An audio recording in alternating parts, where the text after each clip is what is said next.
Ауди и Мерцедес секогаш биле ривали, а на тркачките патеки крвнички се надпреваруваа кој ќе биде побрз и технолошки понапреден.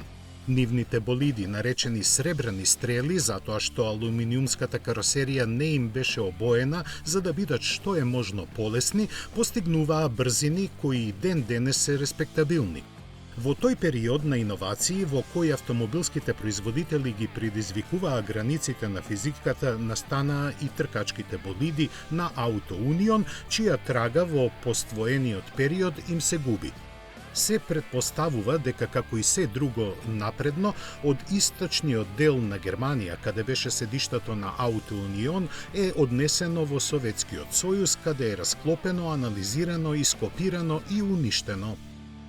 За да ја потполни таа празнина, Ауди заедно со британските специјалисти од компанијата Crosthwaite and Gardiner, користејќи ги ретките фотографии и достапната документација, работеа повеќе од 3 години да создадат верна реплика на еден од најпознатите автомобили од тоа време.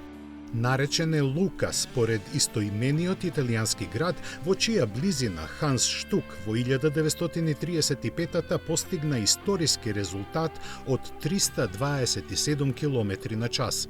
Основата за болидот беше тркачкиот тип А, кој доби затворена каросерија со аеродинамично оптимизирана силуета налик на проектил.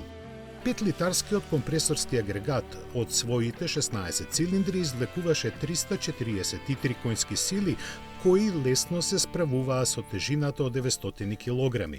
И неговата современа интерпретација ја задржува истата техничка суштина и верно го отсликува духот на оригиналот.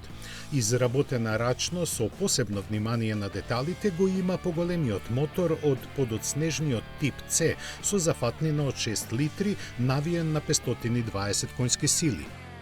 Ги остварува при 4500 вртежи во минута користејќи специфична мешавина на гориво од бензин, метанол и толуен. Максималната брзина не е специфицирана, а своето прво јавно појавување ќе го има на фестивалот на брзината во британскиот Гудвуд во јули, каде нема да се обиде да соборува рекорди, туку ќе потсети колку напредно размислувале инженерите од тоа време.